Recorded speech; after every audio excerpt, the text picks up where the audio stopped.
खुदा ने मवद्दत अहले बैत को वाजिब क्यों किया? क्योंकि जिंदगी का राज मोहब्बत है। यानी अगर आप जिंदगी से मोहब्बत निकाल दो कुछ बचता ही नहीं, कुछ नहीं बचता। हमारी पूरी जिंदगी की डायरेक्शन क्या है? मोहब्बत है। मसलन फ़इन्नमा तुवल्लू फ़सम्मा वजहुल्लाह, जहां भी चेहरा करो खुदा है। लेकिन कहा कि जब नमाज पढ़ो तो चेहरे को किसकी तरफ करो? काबे की तरफ करो। मतलब सारे मुसलमानों की कुलूब की डायरेक्शन क्या हो? अल्लाह का घर हो। मतलब कुलूब की डायरेक्शन मोहब्बत परवरदिगारे आलम हो। कभी कभी ये होता है कि बंदे का माथा काबे की तरफ होता है, दिल शैतान की तरफ होता है, तो उस नमाज का कोई फायदा नहीं है। असल है कल्ब में अगर मोहब्बत हो। ये डायरेक्शन तो एक जाहिरी इशारा है, चाहे मुसलमान, चाहे शिया है, चाहे सुन्नी है, दुनिया के किसी भी कोने में हो, इत्तेहाद पैदा करो मोहब्बत के एतबार से कि तुम्हारे कुलूब की डायरेक्शन परवरदिगार आलम का घर होना चाहिए। एक और दलील दूं ताकि आपको मोहब्बत का फलसफा समझ में आ जाए। हम जिंदगी में जो भी करते हैं मोहब्बत की वजह से। असल हमारा मोटिव कौन है? मोहब्बत है। कोई बंदा पाकिस्तान में, कोई बंदा पाकिस्तान के बाहर है, कोई बंदा घर बनाना चाहता है, किसी को शौक है मैं गाड़ियां खरीदूं। ये जो शौक होता है ना, इसका बेस भी मोहब्बत होती है। मतलब अगर आपके दिल में मोहब्बत नहीं तो आपके वजूद में हरकत नहीं। मोहब्बत होगी तो हरकत करेंगे। एक तरफ मजाहन में मिसाल देता हूं, एक 7 साल के बच्चे से पूछो आइसक्रीम चाहिए या शादी करनी है, तो क्या बोलेगा? आइसक्रीम। और 22 साल के जवान से पूछो आइसक्रीम चाहिए या बीवी चाहिए, अब ये अनोखा जवान है तो शादी के बाद ही आइसक्रीम मिलेगी ना। लेकिन अगर ऑप्शन रखा जाए ना कि या ये मिलेगा ये मिलेगा, तो जवान बोलेगा शादी करनी है, बच्चा बोलेगा आइसक्रीम। बच्चा जवान को पागल समझेगा कि ये आइसक्रीम को छोड़ के शादी के पीछे जा रहा है, और जवान बच्चे को पागल समझ रहा है कि इसे क्या पता आइसक्रीम की क्या वैल्यू और बीवी की क्या वैल्यू है। हाँ, क्योंकि दोनों के दिलों की मोहब्बत अलग है। मोहब्बत मोटिव है ना, मुहर्रिक है। मोहब्बत है तो ये बंदा आइसक्रीम के पीछे जा रहा है, मोहब्बत है तो खिलौनों के पीछे जा रहा है। जवान होता है तो शादी के पीछे, शादी के बाद माल के पीछे, उसके बाद फिर बच्चों की मोहब्बत में गिरफ्तार होता है, फिर बच्चों के लिए जमा करना शुरू कर देता है। असल ये मोहब्बत है जो किसी को मुसल्ले तक ले जाती है, किसी को मेखाने तक ले जाती है।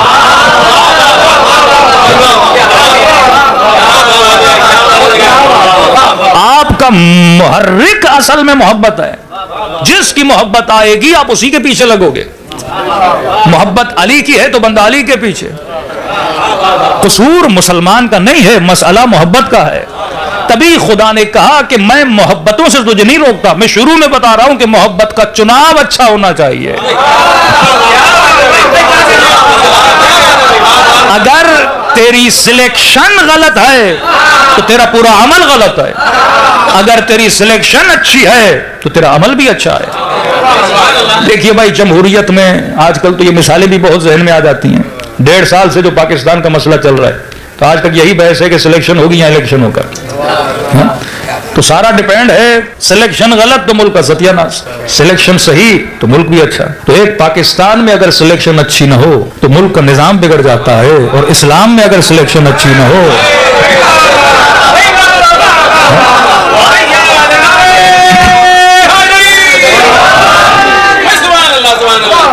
सारा मुआमिला इंसान के इंतखाब का है। तो खुदा शुरू से बता रहा है। दूसरी एक दलील आपको दूं, क्योंकि मोहब्बत राज बशर है, तभी खुदा कहता है वलनबलुवन्नकुम बिशैइन मिनल खौफ वज्जूअ। अल्लाह इम्तिहान भी मोहब्बतों का लेता है। बंदा रोता मोहब्बत की वजह से, गिड़गिड़ाता मोहब्बत की वजह से। खुदा न खास्ता जवान को किसी गलत शख्स से मोहब्बत हो गई, मैंने जिंदगियां तबाह होते हुए देखी हैं, पहले पता नहीं लगता। शिकार हो गया मोहब्बत का, जिंदगी तबाह हो जाती है। कोई माल की मोहब्बत की वजह से, कोई शोहरत की मोहब्बत की वजह से, कोई मकाम की मोहब्बत की वजह से। हाँ, ये मोहब्बतें हैं जो बंदे को तबाह करती हैं। लेकिन खुदा ने रअसुल मोहब्बत अगर किसी चीज को रखा, वो मवद्दत अहले बैत को रखा। ये वो मोहब्बत है जो बंदे को बिगड़ने नहीं देती। दूसरा सवाल आपसे करूं, मोमिनीन अक्सर करबला जाते हैं, 40 में हमें बहुत सुनने में आता है, कहते हैं कि करबला मोमिन की जन्नत है, करबला मोमिन की जन्नत है। अब मैं लफ्जों को दोहराने का आदी नहीं हूं, मैं हर बात पे सवाल करने का आदी हूं। तो आपसे सवाल यह है कि मोमिन की जन्नत करबला क्यों है? असलन करबला है क्या या जन्नत है क्या? क्या आप ये बोलते हो कि करबला मोमिन की जन्नत है? जन्नत किसे बोलते हैं? कुरान तो ये बोले जन्नत में हूरें, जन्नत में गिल्मा, जन्नत में हरियाली, जन्नत में दूध की नहरें, जन्नत में शहद की नहरें, जन्नत में आसाइश, जन्नत में तकिए, जन्नत में जो पूछा जाए वो बंदे को चीज मिल जाए। और ताज्जुब का आलम यह है कि बंदा करबला की सरजमीन पे उतरा, 3 दिन मशी की पांवों में छाले पड़ गए, घुटनों में बल पड़ गए, बंदा थका हुआ टूटा हुआ पसीने का आलम है, इतनी तकलीफ उठाने के बाद भी बोले कि करबला मोमिन की जन्नत है। तो क्या जन्नत तकलीफ का नाम है? जन्नत पांवों के छालों का नाम है, जन्नत बदन की थकावट का नाम है। अरे करबला में तो कोई नहरें नहीं, करबला में तो कोई गिलमा नहीं, करबला में तो शहद की नहरें नहीं, फिर क्यों बोलते हो कि करबला मोमिन की जन्नत है? तो एक मोमिन ने सोच के ये बोला कि मौलाना, सारी थकावटों के बाद जब बैनुल हरमैन से गुजरना हुआ और निगाह हुसैन के रोजे पे पड़ी तो ऐसा सुकून मिला, इसी सुकून की वजह से हम बोलते हैं कि करबला मोमिन की जन्नत है। तो पता चला सारा मजा है सुकून में, असल मजा है सुकून। बंदा बीमार है, हॉस्पिटल में एडमिट है, जब आदमी बीमार हो तो किसी चीज के खाने का मन नहीं होता, और आपने अच्छे अच्छे खाने रखे, कहीं दिल नहीं कर रहा। मतलब खाना भी तब अच्छा लगता है जब सुकून हो।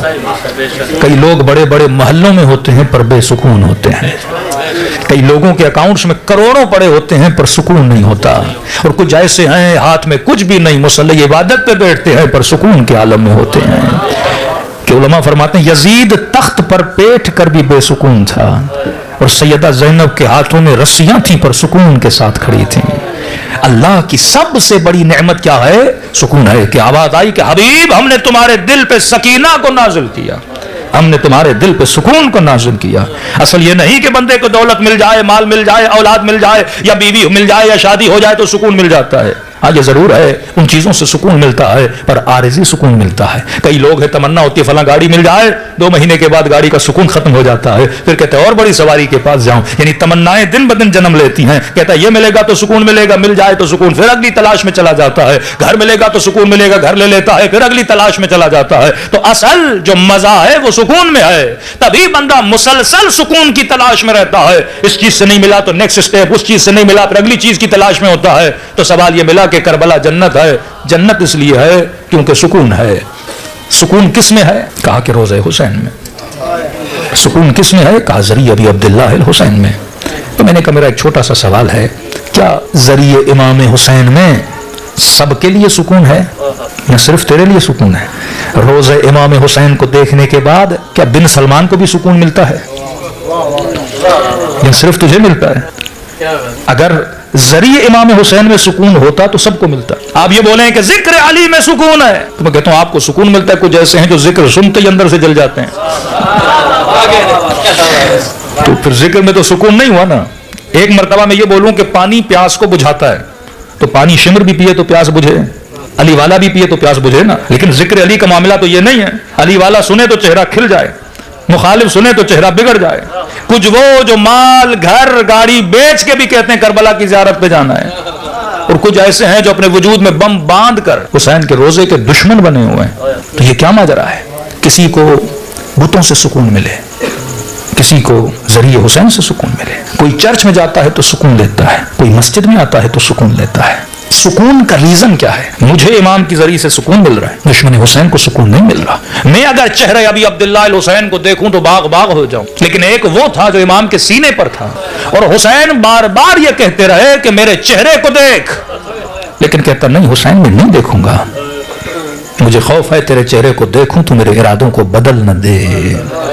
कुछ वो हैं जो तमन्नाए सीमाए हुसैन कर रहे हैं, और कुछ वो है जो हुसैन के सीने पे सवार होके गलू इमाम पे खंजर चला रहा है। ये माजरा क्या है? किसी को शौक ज़ियारत है, कोई शौक कत्ल हुसैन रख रहा है। तो असल सुकून जिक्र में नहीं है, ना जरी में है, ना उस चांदी में है, ना उस गुंबद में है, ना उस जमीन में है। सुकून है मोहब्बत हुसैन में। याद रखिए, सुकून का ताल्लुक मोहब्बत से है। अब जिससे मोहब्बत होती है उसकी हर शय को देखने से सुकून मिल जाता है। अली से मोहब्बत है तो नाम अली सुनोगे तो सुकून मिलेगा। किसी को किसी दुनिया वाले इंसान से मोहब्बत है तो उसका नाम सुनेगा तो सुकून मिलेगा। लोगों के एफिलिएशन सियासी पार्टियों के साथ होती है, अपने लीडर्स का नाम सुनते हैं तो सुकून मिलता है। तभी खुदा ने शर्त रखी, बंदा है खुदा, ये नहीं कि तुझे सुकून सिर्फ इबादत में मिल रहा है तो फला दुश्मन को मसलन खुदा न खासा शराब में सुकून नहीं मिलेगा, नशे में सुकून नहीं मिलेगा, बुतखाने में सुकून नहीं मिलेगा। जिससे मोहब्बत करेगा उसके साथ बैठेगा तो सुकून मिलेगा। अगर किसी इंसान से मोहब्बत की उसकी रिफाकत में सुकून मिलेगा। अगर खुदा से मोहब्बत की तो अल्लाह की हमनवाई में सुकून मिलेगा। तो अल्लाह ने शर्त रखी, सुकून का ताल्लुक मोहब्बत से है। तभी शर्त रख दी कि बंदे खुदा जब मोहब्बत करो तो ये सोचा करो कि ये नजिस मोहब्बत है या पाक मोहब्बत है। निजासत में भी कभी कभी इंसान सुकून को तलाश करता है, लेकिन टेम्परेरी सुकून होता है। अबदी सुकून अगर चाहिए जो कब्र के दहाने तक तेरे साथ हो, वो इश्क खुदा की मोहब्बत है, वो इश्क मोहम्मद और आले मोहम्मद की मोहब्बत है। ये वो मोहब्बत है जो कभी पुरानी नहीं होती। ईरान के एक जाकिर हैं हमीद अलीमी, बहुत अच्छा जाकिर है। उसका एक फारसी शेर है, मैंने बड़े शायरों को बोला इसका अगर तर्जुमा उर्दू में हो तो बहुत ही। ईरानियों की एक आदत है, जब वो अहले बैत से हम कलाम होते हैं तो बड़े खुदमुनी होते हैं, मतलब बड़ा फ्रैंकली बात करते हैं। पाकिस्तान में फिर एक अदब का रिश्ता बहुत ज़्यादा है, तो हम इतने फ्रैंक नहीं होते अहले बैत अलैहिस्सलातु वस्सलाम से। तो वो इमाम हुसैन को मुखातब करता है। अब हमीद अलीमी वो है जो 13 साल से मुँह खानी कर रहा है। अब इस वक्त एज के उस हिस्से में है कि दाढ़ी उसकी सफ़ेद हो चुकी है, बाल झड़ चुके हैं। तो इमाम हुसैन को कहता है हवा से हस्त, मौला हुसैन क्या आपकी तवज्जो है मेरी तरफ? इमाम को कहता कि मौला हवा से हस्त, क्या आपकी तवज्जो है अपने इस अदना से जाकिर की तरफ कि जब मैं खुद को आईने में देखता हूँ तो मेरे बाल सफ़ेद हो गए हैं। मौला तेरा जाकिर बूढ़ा हो गया है, लेकिन जब मैं तुझे देखता हूँ मौला तू वही हुसैन है जो बचपने में था। यानी जो हुसैन में बचपन से सुनता आ रहा हूँ, आज भी हुसैन तो वही है, लेकिन मौला जरा अपने जाकिर को देख, ये दिन ब दिन बूढ़ा होता जा रहा है, ये दिन ब दिन फरसुदा होता जा रहा है। तो हर मोहब्बत एक मकाम पे दम तोड़ देती है। बच्चा खिलौने से मोहब्बत करेगा, बड़ा होगा वो दम तोड़ जाएगी, लेकिन एक मोहब्बत है जो बचपन से हमारी माँ ने हमें अता की और कब्र के दहाने तक ये मोहब्बत साथ रहती है। और ये मोहब्बत कभी पुरानी नहीं होती, क्योंकि ये फना का इश्क नहीं है, ये बका का इश्क है। बका का इश्क हमेशा बाकी रहता है।